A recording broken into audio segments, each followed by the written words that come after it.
BSNL बना जियो का बाप। एयरटेल और जियो की होगी अब छुट्टी।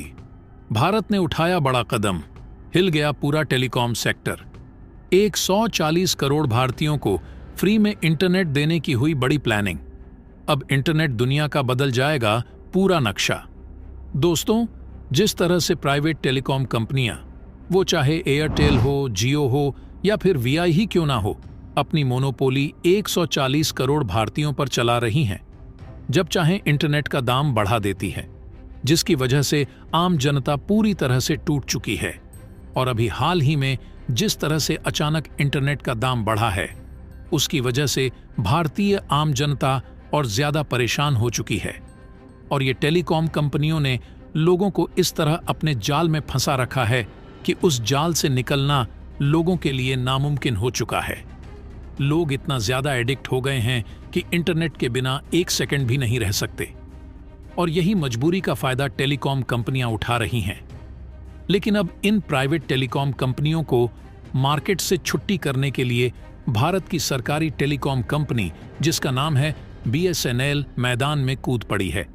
अब यहां पर सबसे बड़ा सवाल यह है कि क्या भारत के बीएसएनएल में है दम? क्या बीएसएनएल बन सकता है भारत के इंटरनेट डेटा की दुनिया का बादशाह? एयरटेल जियो का मार्केट क्या बीएसएनएल खा सकता है? दोस्तों, यह बात सुनने में आपको अजीब लग रही होगी, क्योंकि बीएसएनएल से ज्यादा एक्सपेक्टेशन आज के भारतीयों को नहीं है। बीएसएनएल ने अपनी सर्विस हमेशा लोगों को खराब ही दी है। नेटवर्क इशू हमेशा देखने को मिला है, इसलिए इस तरह का सोचना स्वाभाविक है। लेकिन दोस्तों, मार्केट में हुई है कुछ ऐसी खलबली जिसके बाद बीएसएनएल फिर से ट्रेंड करने लगा है। बीएसएनएल नया जियो बन सकता है, लेकिन उसके सामने कुछ चैलेंज आने वाली हैं। आज के इस वीडियो में समझेंगे किस तरीके से मोबाइल कंपनियां लंबा पैसा चूसने की फिराक में हैं हम मोबाइल यूजर्स से, और कैसे बीएसएनएल हमको इस परेशानी से उबार सकता है और देश के लिए बड़े पैमाने पर रिसोर्सेज और रेवेन्यू जनरेट कर सकता है। तो दोस्तों, पूरी खबर क्या है जानेंगे इस वीडियो में। लेकिन उससे पहले बीएसएनएल के इस काम के लिए इस वीडियो पर एक लाइक तो बनता है। फटाफट वीडियो को लाइक कर दीजिए। दरअसल दोस्तों, कुछ समय पहले एक खबर सामने निकल कर आई थी, आपने सुनी होगी। भारत की प्रमुख टेलीकॉम कंपनियां एयरटेल, जियो और वीआई, जो अपना अच्छा खासा फीस लेते थे, जो टैरिफ लेते थे, उसे बढ़ा दिया था। मतलब डेटा महंगा, फोन का रिचार्ज महंगा, यानी कि 10% से 27% तक की वृद्धि। जरा सोचिए, 27% तक वृद्धि आपके टैरिफ चार्जेस, यानी कि जो रिचार्ज 100 रुपए का मिल रहा था, अब वो 127 का मिल सकता है। अब सवाल ये उठता है कि आखिर इन कंपनियों ने अचानक अपनी प्राइसेस क्यों बढ़ा दी? इसके पीछे की असल वजह क्या है? तो आपको बता दें कि हाल ही में जो 5G स्पेक्ट्रम का ऑक्शन हुआ था, यानी कि भारत सरकार ने जो नीलामी की थी 5G के स्पेक्ट्रम की, तो इन कंपनियों ने इसमें पार्टिसिपेट किया था और 1.5 लाख करोड़ का इन्होंने इन्वेस्टमेंट किया है। अब बारी आ चुकी है उस इन्वेस्टमेंट की उगाही करने की, और इन कंपनियों ने एक बेहतरीन प्लान बनाया, एक ऐसी टर्मिनोलॉजी बनाई इन पैसों को वसूलने का आम जनता से। यानी इन्होंने इन्वेस्टमेंट किया और इसका भुगतान अब कस्टमर्स को करना पड़ेगा। दरअसल दोस्तों, इन कंपनियों ने जिस टर्मिनोलॉजी को अपनाया है उसका नाम है ARPU, यानी एवरेज रेवेन्यू पर यूजर, यानी एक व्यक्ति से एवरेज कितना कमा लेती हैं कंपनियां। तो जरा आंकड़ा सुन लीजिए। अगर जियो की बात करें तो जियो 181 रुपए प्रति यूजर कमाता है, एयरटेल 209 रुपए प्रति यूजर कमाता है, वीआई का थोड़ा कम है, यानी 135 रुपए। तो दोस्तों, एयरटेल ने टारगेट रखा है, जो 209 रुपये ले रहा है, वह कम से कम उसका एवरेज रेवेन्यू पर यूजर जो है वह 300 हो जाए। अब बाकी कैलकुलेट कर लीजिए, जियो कितना बढ़ाएगा और वीआई कितना बढ़ा सकता है। तो अब मार्केट से उगाही शुरू हो चुकी है। कंपनियां अब जो सर्विसेज दे रही हैं उसकी एवज में पैसा लेना बड़े पैमाने पर शुरू करने वाली है। वहीं देखा जाए तो जो यूजर इस्तेमाल करते हैं उनका बेस बड़ा नहीं हो रहा है, लेकिन नए मोबाइल यूजर निकलकर कम मात्रा में आ रहे हैं। जैसे आज से 10 साल पहले होता था, उससे स्पीड अब कम हो गई है। ऑलमोस्ट सभी के पास मोबाइल पहुंच चुका है। तो यूजर बेस नया नहीं बन रहा है। और इन कंपनियों को ऐसा करने की जरूरत इसलिए पड़ी क्योंकि अगर वह पैसा नहीं लेंगे तो वह अपनी सर्विस अच्छे तरीके से यूजर तक नहीं पहुंचा पाएंगे। दरअसल इसके लिए नए इंफ्रास्ट्रक्चर को डालना पड़ेगा। 5G इंफ्रास्ट्रक्चर डालने के लिए 5G हर जगह पहुंचाना होगा। इसमें पैसा लगेगा, अच्छी खासी लागत लगेगी, तो इसीलिए पैसा निकालने के लिए यूजर से पैसा लिया जा रहा है। लेकिन ये जो हाइक हुई है, प्राइसेस बढ़ी हैं, इसने मोबाइल यूज को काफी महंगा बना दिया आम आदमी के लिए। और इसीलिए BSNL फिर से चर्चा में आ गया है, क्योंकि सभी कंपनियों ने अपने टैरिफ हाई करने की बात कह दी। लेकिन BSNL जहां का तहां ही नजर आ रहा है। अगर वह वृद्धि करेगा भी तो उतना नहीं करेगा। लेकिन देखा जाए तो BSNL इस वक्त सबसे सस्ता डेटा प्लान, सबसे सस्ता टेलीफोन प्लान दे रहा है। दिक्कत यह है कि BSNL का 4G अच्छी तरीके से रोल आउट नहीं कर पाया है। यानी कि भारत के कई ऐसे शहर हैं, कस्बे हैं, गांव हैं जहां तक 4G नहीं पहुंचता, लेकिन एक एडवांटेज BSNL के पास में है। वो ये है कि इसका रूरल बैकग्राउंड बहुत स्ट्रांग है। जो हमारे देहाती इलाके हैं, ग्रामीण इलाके हैं, वहां पर BSNL ही चलता है।